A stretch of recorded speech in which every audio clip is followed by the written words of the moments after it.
So, Jools, over to you. Hi everyone. I'm going to say it from the offset. I'm a little bit nervous, even though I do public speaking a lot. It's always a thing, so forgive me if I stumble a little bit. But as Mark has very kindly introduced me, I'm Jools, also known as Lady Velo on other parts of the internet.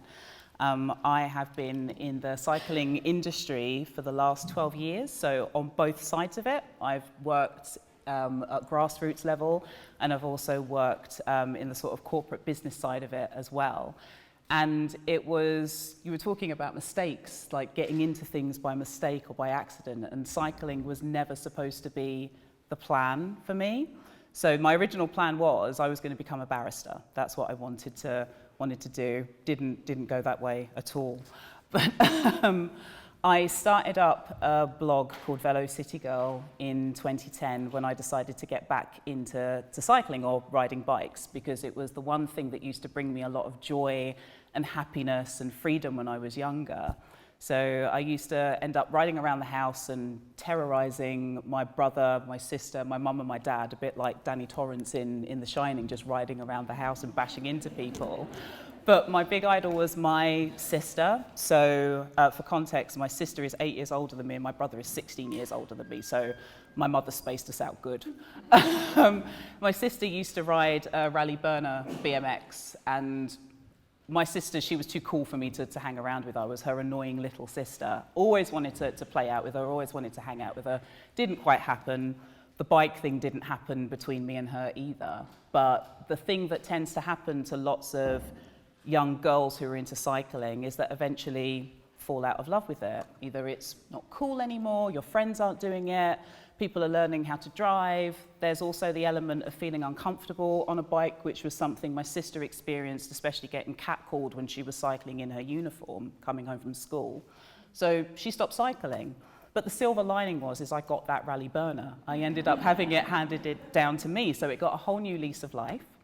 And it was the only bike that I was ever going to want. It was going to be my pride and joy, and it was until I hit 18 and the same thing started to happen. I found reasons to stop cycling. Like when I went to university, I stayed in London, so I didn't need to cycle because I could literally just get on the DLR and get to Greenwich Uni. It was fine. But the same thing that happened to my sister happened to me also. The reasons were there. It went in the downstairs cupboard, and eventually, and I still feel bad when I think about this, the bike ended up getting dismantled and thrown down the chute room, so that bike was gone. There was no need for it anymore. But I miss that joy and the freedom and the escapism that I used to get from being on a bike. So at 28, I decided to get back into it again. So that was a wonderful thing for me. It was considered like at 28 years old, you were an older woman getting back into cycling, which I thought was nonsense. And I wasn't doing it in any like competitive form as well. It literally was just for the joy of being on a bike. And I wanted to share that joy with other people out there. I'm an eternal diary keeper. So for me, the natural thing was to start up a blog, just showing anyone out there, and specifically any other Black and brown women out there, that you can do this too. Because cycling has always been a predominantly white male space. And I definitely learned that when I started working in the cycling industry as well, which I'll get onto in a bit. But yeah, the blog was there, and I made amazing connections from it. And from that came the career change that I wasn't expecting to happen. So, like I said, I wanted to become a barrister, but that just didn't happen. I studied politics with law at university, so that was the first change I did. Instead of doing a full law degree, I was swapping things around for what it is that I enjoyed. But I ended up working as an admissions officer in the University of East London. Wasn't the plan either, fell into it, did it, was doing the blog on the side. And then the blog then lent to me becoming part of London's cycling community. I ended up getting a job working as a host on the cycle show on ITV4, which was not the plan either, but that was great. And I thought, I'm going to wave the flag for representation and grab that and run with it. And then I ended up working for a cycling clothing company as their operations manager. So it was the fusion of cycling and fashion and all of these things coming together was great. And again, the joy was still there. And that was always I guess the germ or the genesis of me being on a bike was just being able to get that joy. But now I'm having to go through a period of reclaiming that joy, which is what I wanted to talk about. And what I'm going to do is a bit odd, but I'm glad I spoke to Mark about this as well. But I'm going to start my journey not at the very, very beginning. I'm going to take it from the point that I'm at now. Daisy's going to very kindly, or Mark, a laptop. So the image that you see, we can't project it on the screen because the light won't work. But the image that you see of me was taken at the Black Unity bike ride that happened on the 6th of August this summer.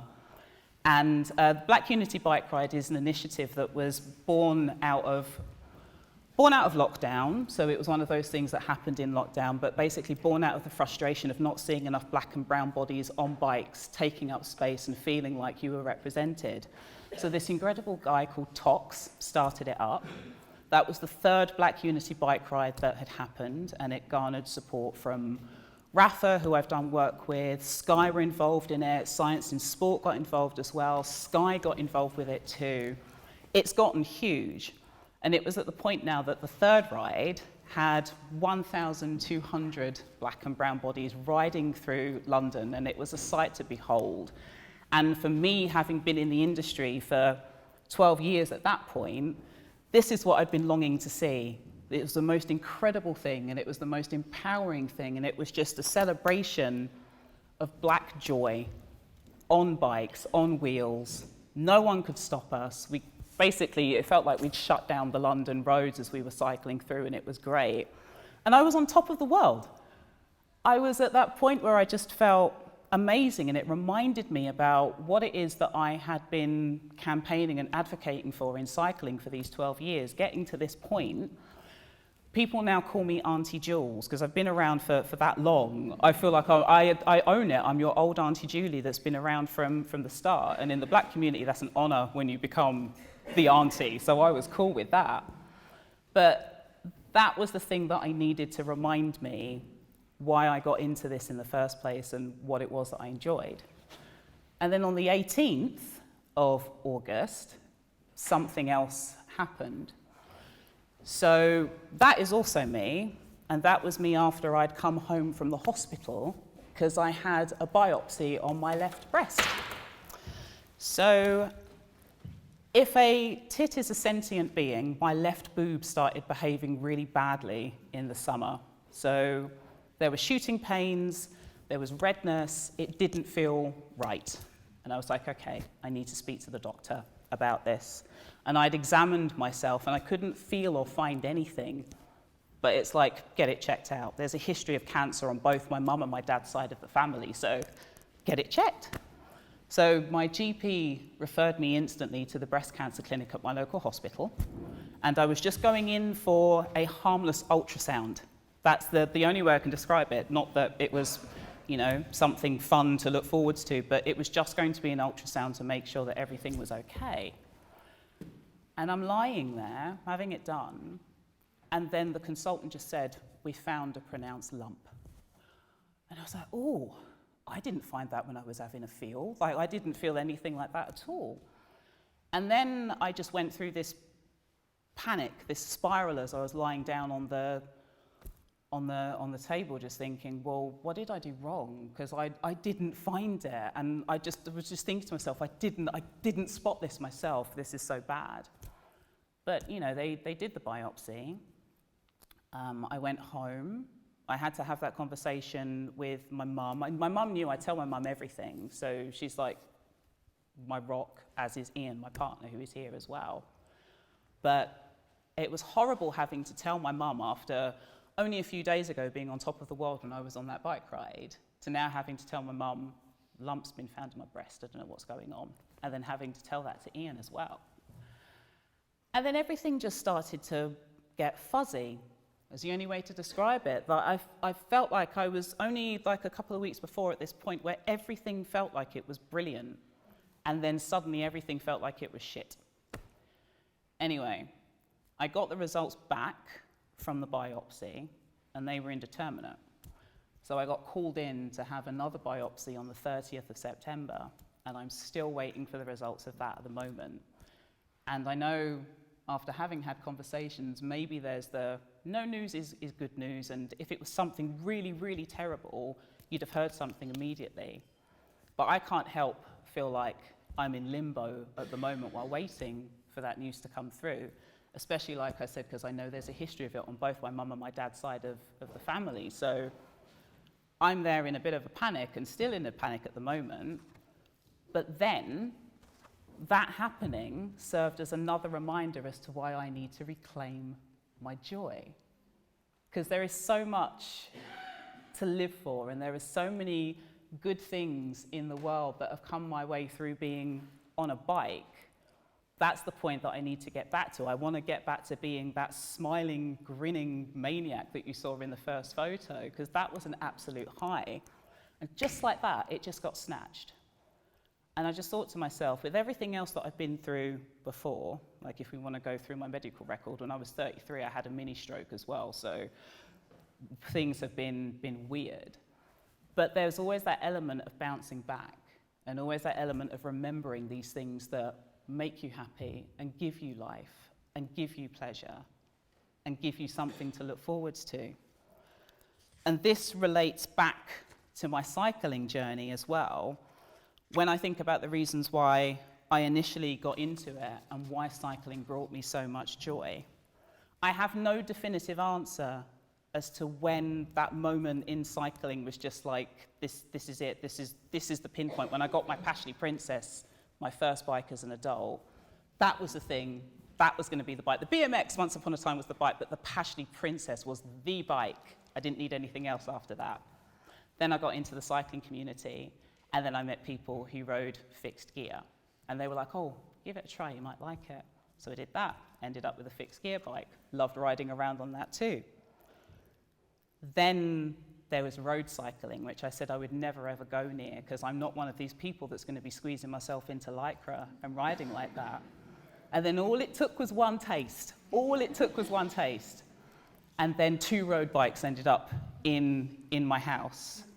And doing things like going to Eroica in Italy and riding through the Tuscan hills, something that I never saw somebody like me doing or being capable of, happened. I did Eroica in Limburg, I've done the one in the Peak District, I've done Ride 100, I've done all of these events that I never thought I had in me. And it was just, with every pedal stroke, as cliched as that sound, it was a new revolution and a new thing for me to try and a new thing for me to explore. And it was joy. It wasn't about being the fittest, it wasn't about being the fastest, because underneath this baggy dress, there are rolls and folds that I am proud of, and you can see them when I squeeze myself into Lycra as well. And I don't mind the world seeing that too, because it doesn't matter what shape you are, how old you are, what color you are, what it is that you're into, how fast it is that you can go on a bike. If you can get on and just do it, do it. And that's what I wanted to show and share with the world as well. And again, holding on to that nugget of joy. Then 2020 happened. And 2020, sometimes it gets me in trouble when I refer to this, but I call it the summer that Black Lives Mattered. Because everybody was on their bullshit about it. If you were posting a black square, if you were doing some initiative, if you went black for that period of time, and then you went back to normal when things died out in the press. And that happened in the cycling industry as well. And there were some things that I did get involved with after having lengthy conversations with some of the brands and the marketing campaigns that were out there to make sure that this wasn't going to be lip service. Because if I'd been around the cycling industry for 10 years at that point, and I hadn't seen that much change, and I ended up working with other black and brown people on the sort of edges, the periphery of the cycling industry to try and make that change. We've been here for a long time, but you're only now noticing us because it's the trendy and correct thing to do. So I had to choose the people that I wanted to align myself with very carefully. And I'm pleased for the people that I did. But the flip side of it was when those advertising agencies or podcasts or publications that wouldn't look at you twice, even though you've been doing such hard work in that industry, suddenly now want you to be the think piece, to write about what's going on in the state of the cycling industry or the wider world as a black woman. Or you only want to have me on your podcast because you want me to talk about the state of things at that point, but never have you shown any interest in me before.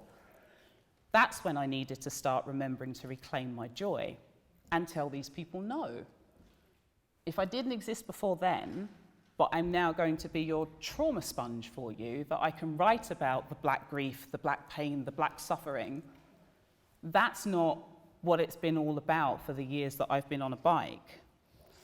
And one of the things that stuck with me was, you know, when the Tour de France happened in 2020 and Kevin Reza was the only black cyclist who was taking part in the peloton.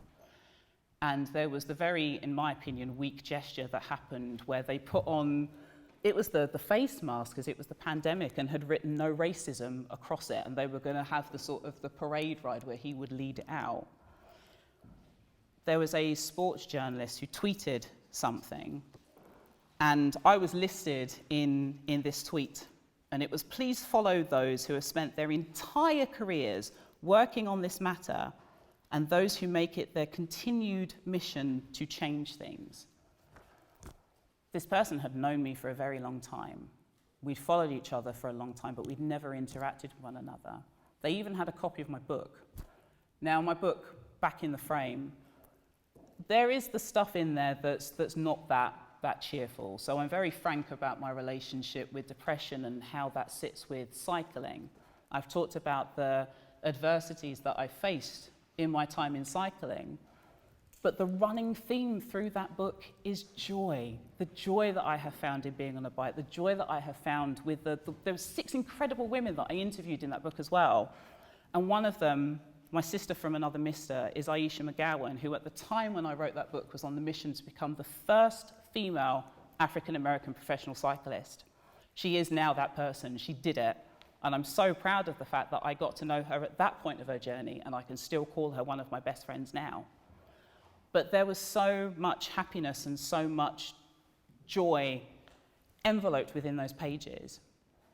But yet, all this person wanted to say was, all Jools has done for her entire time in cycling is just the campaigning.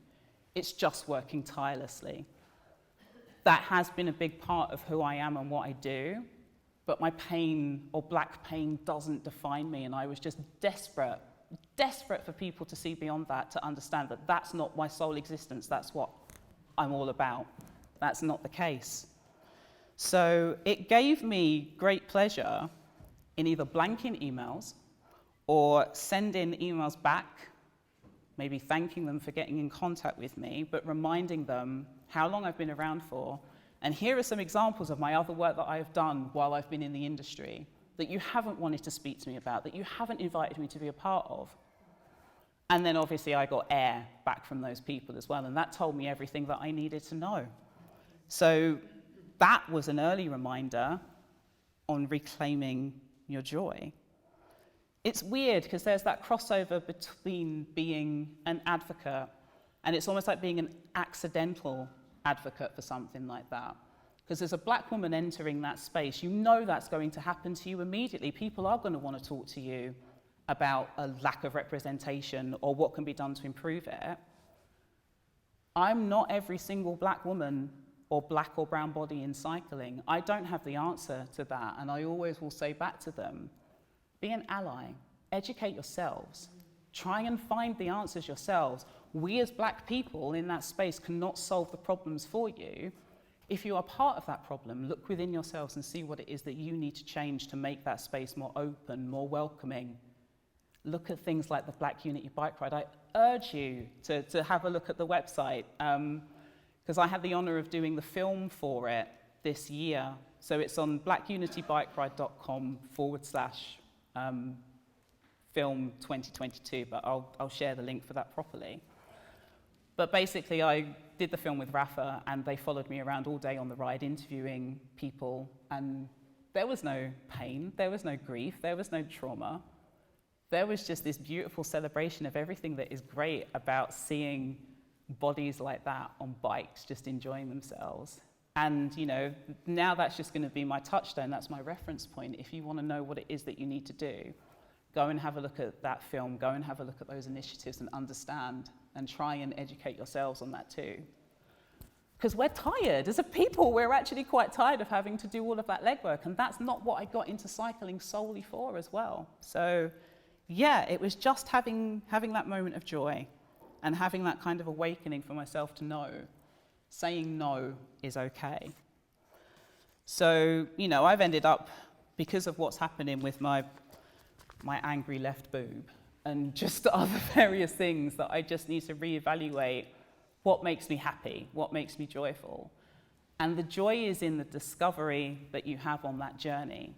So my journey in cycling has not come to an end. I've done some incredible stuff in it, and maybe the future holds some more incredible things in cycling, or maybe it doesn't. But one of the things that I wanted to say was something that you said to me when we had a chat a few weeks ago before doing this talk. Out of nowhere, you said to me, Jools is bigger than her wheels. And that stuck with me. Because Jools is bigger than her wheels, and thank you for telling me that, because sometimes I lose sight of that shit. So my other interests outside of cycling doesn't even define who I am as well. I told you I do a podcast all about coffee. I fucking love coffee, and your coffee machine at home is amazing. So there's the joy of that. I'm a massive sneakerhead as well, which is something that people are slowly discovering about me. But if you have a Zoom call with me, as you've seen, there is a wall of sneakers behind me, and that's something that brings me joy. There are so many other things that I'm interested in. I want to write another book, and I don't necessarily want the book to be about cycling at all. There are other things that I want to talk about. There's my family history that I wanted to talk about, and that excites me. And that was one of the things, it's like an Easter egg back in the frame, because one of the things that I wanted to do was talk about the impact that my parents had on me. And my parents being of the Windrush generation, and the photos that my mum and my dad used to take, they just catalogued everything. And one of the things that I did during the lockdown period, because there were points where there was like nothing to do, I went through my mum's old photos and catalogued them all into the particular eras, and unfortunately some of the people that I can't speak to anymore for the stories behind them. And one of my things that I want to do, because I feel like stuff like the Black Unity bike ride film was part of it. I feel like what I've done with writing about my own experiences and those of other black women in cycling is part of it as well, is preserving black history and preserving those stories. Because it needs to be there. Sometimes it feels like that it's missing. And I'm just like, right, I started that with Back in the Frame when I was talking about like some of the photos that were evoking the memories of what it was like growing up in that house. It wasn't the biggest house, but 5 of us were in there, and it worked. And me on that bike, that tricycle initially riding around, and then the pictures of me on that bike, and then just going further than that and looking at the pictures when my mum first came over from Trinidad and when my dad first came over from Jamaica, pictures of my grandmother that I hadn't seen before. My grandmother was a spitting image of Ella Fitzgerald as well, I need to say that, and I wished I'd included a picture of her in the slides as well too. But colorizing those photos as well was something that gave me joy, because it just gave a new life to it. And I'm like, I want to write about this. This is something I want to do. And sometimes the minute when I do something that's outside of cycling, I'll either lose followers on social media, or people will be like, well, that's not what we know you for. And it's like, I have more than one dimension, guys. I talk about other things as well. So, and even that is an act of reclaiming joy, of talking about things outside of what people think they know me as, or think they know I'm about. So yeah, just reevaluating the future, working out what does and doesn't work for you on the journey is important as well, because, you know, I accept the days when my depression is so bad that the idea of getting out of bed is painful. So the idea of getting out of bed and putting my ass on a saddle to ride, thinking that's going to make it all better, I know sometimes that's not the one, and that's okay. I also know when it's okay to pull the plug on a bike ride that's making me unhappy. Like when I did the Rafa Women's 100, I've done it 3 years in a row, and you ride 100 kilometers in a day. Last year, I got as far as 40 kilometers, and I was just having a bad time. And I was like, I'm not going to hide from this. I'm not going to push myself to do it. I'm not enjoying being on my road bike. I'm not enjoying the vibes that I'm getting from this. I'm going to turn around. I'm going to go home. And that's what I did.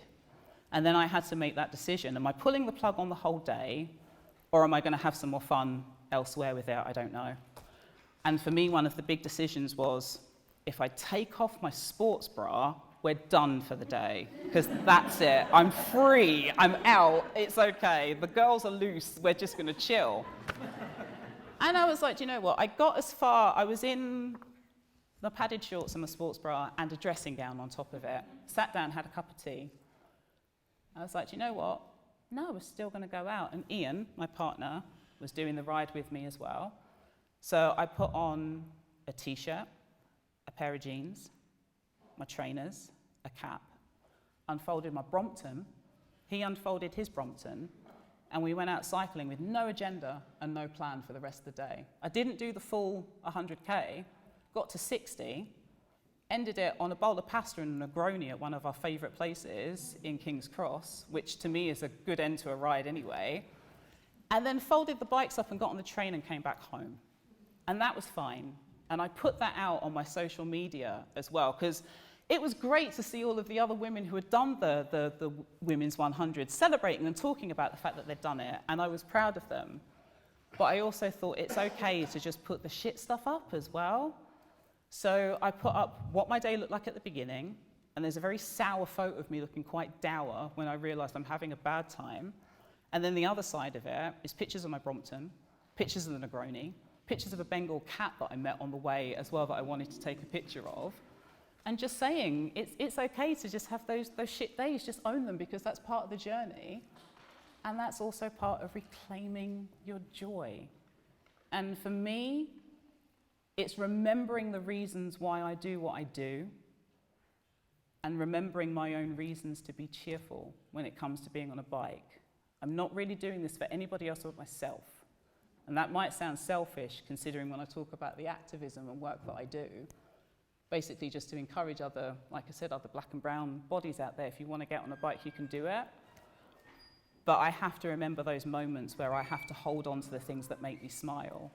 And like I said, with what happened with me and when I'm waiting for my test results to come through, I know what's what. But in the meantime, it's been a good education for me to know that life can be too short. Enjoy it while you can.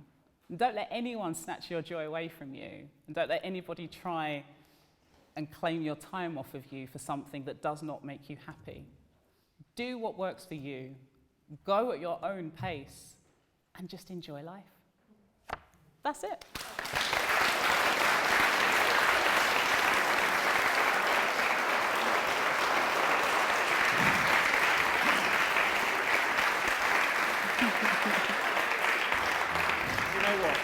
Jules, we've known each other virtually for such a long time, and I've only just written down Velo City Girl as a sentence, and of course it's Velocity Girl, which is a brilliant song by Primal Scream, by the way. Yes, I know. And you do speed, and you do whiz through life and pull people in your slipstream, and that must be hard to be at the front of the peloton and have people in your slipstream all the time. It must be exhausting. And I can sense your frustration, and yet there's this duplicity of, it's a good thing that people are talking to me about representation, and it's also, I'm exhausted by it. Yeah. And I feel that in lots of conversations with black people that I've had, sometimes you've got to take your time at the back of the peloton and let somebody else create the pocket that you can sit behind, and that may be the time now for you to sit back and just be pulled along, and we're here for you to, I'll ride up front. Thank you. Being an ally. Thank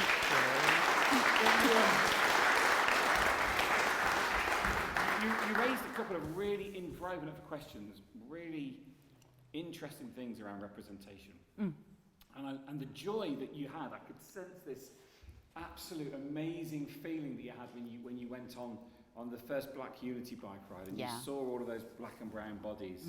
And then there's the kind of pressure of representation that comes with that, and you're allowed to hold both of those feelings at once. But I think it really matters. Johnny Marr, lead guitarist with the Smiths, said that it's really important that Tony Wilson built the Hacienda because people from Manchester could believe they lived in New York. And if you don't build it, you're never going to believe it. So all of this work that you do, whether you're doing it with a political hat on or political with a little P hat on, or whether you're doing it with joy on your face, you're giving people permission to smile. But this is the thing, that's what's so important, because I say sometimes as well that my joy on a bike is an act of resistance as well, when it's nothing but the pain and what have you that's being thrown at you. It's just like I just want to revel in the happiness. And I think about, like I say, how long I've been in the industry for. You have initiatives like Black Unity Bike Ride. You've now got Chain Gang Cyclists. I'm proud to say that I was the co-founder of the Women of Colour Cycling Collective, which has now gone on to become a registered charity. I'm not that involved with them anymore, and that's not a bad thing. Because me and another woman in cycling, Jenny Gwizdowski, formed it together. And we both said when we did this, we're not going to be the mother hens. This is not going to be our role to do this. We're going to create a safe space, which was originally just to meet up the third Monday of every month at Look Mum No Hands, which is a cycling cafe in London on Old Street, and see how it goes. And we had an incredible turnout for it, the very first meeting that we had. We only reserved like one tiny table in the corner of the cafe because we weren't sure how many people were going to turn up. And for us, it was a big deal that we had about 30 women, and those who identify as women as well came along to this space. And it was like, oh, this is quite something. And it just told me and Jenny there is a need for this. Nobody else had done it yet. And the reasons why nobody else had done it yet were probably similar to me and Jenny not doing it. Is because we were terrified of doing it, because we knew that we were going to get it in the neck from people. And we did. We did have people trolling us. We did have people saying that what we were doing was exclusionary and racist to create this space for black women in cycling, because cycling is for everybody and you don't see colour in cycling. And my argument to that is, yes, you don't see colour in cycling because of the underrepresentation that exists, so that's why you're not seeing it. But we did it. Jenny is stepping back from it a bit as well. I've stepped back from it.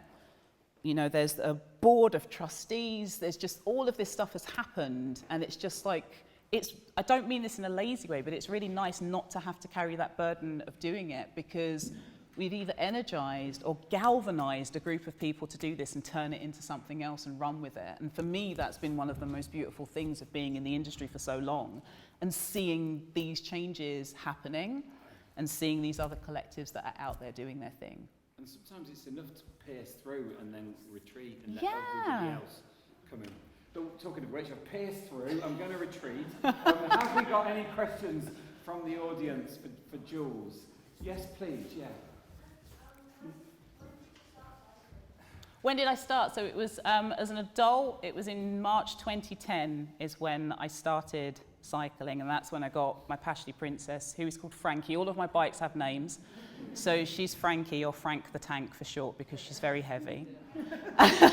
My latest bike is the one that Ian, my partner, got for me. It's my metallic purple Brompton, and she is called Paisley because I'm a massive Prince fan as well, so that is the connection there.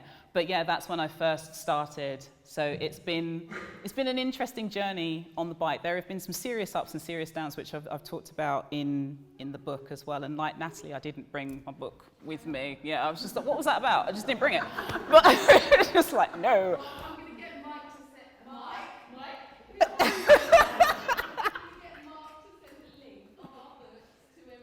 Yes. And that, or we can stock them in the shop at no commission, one or the other. But no, so yeah, it's detailed in there, but it's been an interesting 12 years of doing that, but yeah.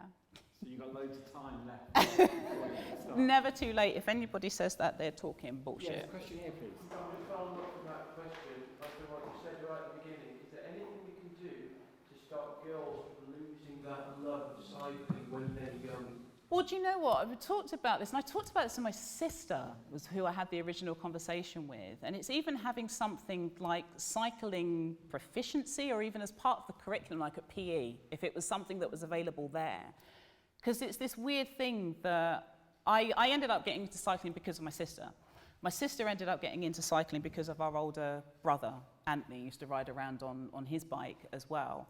But we never had it sort of ingrained into us that cycling was something that we could do, or being on a bike was something that we could do. And I know I can only speak for what I've grown up with, but I know within my own sort of black communities, it's odd, it wasn't a thing to be on a bike. Or when, and this is something that really annoys me as well, is when you see young black boys and black girls on bikes, they're out for trouble. They're doing something, they're up to something, and it's just that kind of perception and stuff around it is very frustrating. But just in general, I think it's just the idea and making sure that young girls out there know you can do this. It is possible for you to do it, to encourage more young girls out there to give it a go. If they don't like it, they don't like it. They do. But just make it something that is available and not necessarily like a boys thing. Because I know when my sister talked about this, when I interviewed her for the book, when she talked about wanting to get her rally BMX, even my mum was a bit like, no, I don't think that's really for you. And then she asked my mum, why not? My mum couldn't give an explanation. It was just like, just don't do that. It's like BMXing is like, it's a boys thing. And even the old bike shop that used to be down the Barking Road where I lived, all of the posters and stuff for the BMX bikes, it was only boys that you saw, young boys or young men on the bike. So it's even just the messages from advertising at that tiny stage just sticks. So it's changing up that narrative and just making it like something that is available and possible to do. If you can't see it, you can't be it. Right. And we get a load of guff about anyone who's, you know, I'm woke as fuck. That's me. But get a load of shit about over-representation. No, if you can't see it, you can't be it. I'm all over that. We've got a question from Natalie here. The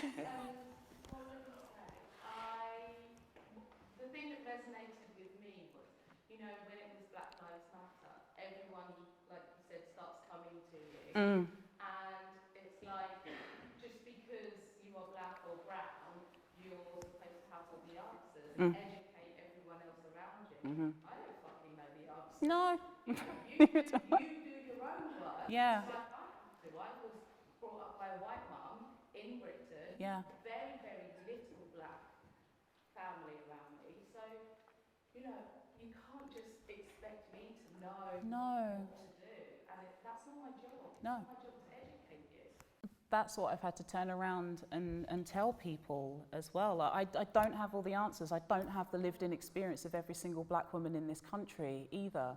There will be, like you say, black women who maybe haven't experienced that or even grown up within that environment to know. So don't expect us to be your oracle. That's the thing. Do your work, be a true ally, do your research. And Google is free as well. So, you know, like find and educate yourself. The first step to being a really good ally is not expecting black and brown people to do all of the legwork for you. Amen. I also think that, well, I had a conversation with my ex-husband recently, and he was talking about how he's the spearhead of inclusivity or diversity at the workplace. And I was like, you know, I'm not like applauding you for that, because that should have been done years ago. Yeah. For fuck's sake. You have to really think, right, it's like, no, you know, Yeah. well done for like doing it now. That's Yeah. not something we're going to applaud you for. No. It's been happening for a long time. And I think, I don't know what my point was. no, I know, I get it, because there's the element of just like, sometimes I've had that where I feel like sometimes people are coming to me to tell me things like what your ex-husband said, waiting for a pat on the back or something, and it's just like, no, that's good. That's good that you're doing that. It's a shame that it's taken until X, Y, and Z for you to do it, but, you know. Yeah, it's a hard line, isn't it? Yeah. It's good that they are doing it, but it's also like, I'm not going to like start bending, you know. Yeah. But it's the seeking of applause almost, isn't it?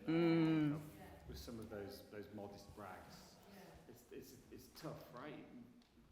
Culturally treated badly, and then have to explain why you've been treated badly. It's a real double whammy. Yeah. We've got one more question from Gareth here in the middle. Oh, sorry, was there another one over there? So was that question coming up? No, okay, Gareth. I think it's really good to hear people of any background championing something full stop. I think the more cyclists they are, the better places towns and cities are full stop. And you can see that changing in London, and it's not changing in other places. And I think another political angle is just giving more space the more girls who cycle, the more people who cycle, because it'll be safer to do so. And in the light of all that political context, I think it's good to make cycling political. Yeah. It should be. What do you think of the recent British cycling partnership with Shell? Remember that? Oh, man. I'd be interested to get your view as someone from the industry. Yeah, it's a really ugly, nasty example of greenwashing. I think it's vile. I think it's misguided. I don't understand why they thought this was going to be a good idea to do this. And it's weird because I do work in regards to that in the cycling industry where things have been greenwashed, and also in coffee, another industry that I work in where we've talked about greenwashing in that too. But I don't honestly know what was going through their heads with that. So it's another conversation, but I've had interesting encounters with British cycling on many a subject, and then just been essentially the equivalent of being left on red when I've called them up on stuff to talk to them about it. I've even been to Manchester and had meetings with them on particular issues, and then just nothing, just crickets. So I'm absolutely baffled at the decision that they've made to partner up with Shell for the next 8 years. So many people that I know are basically cancelling their memberships with British Cycling at this point. They don't seem to even be answering to any of the questions that they're getting about that too. So the tone deafness of that is incredibly poor.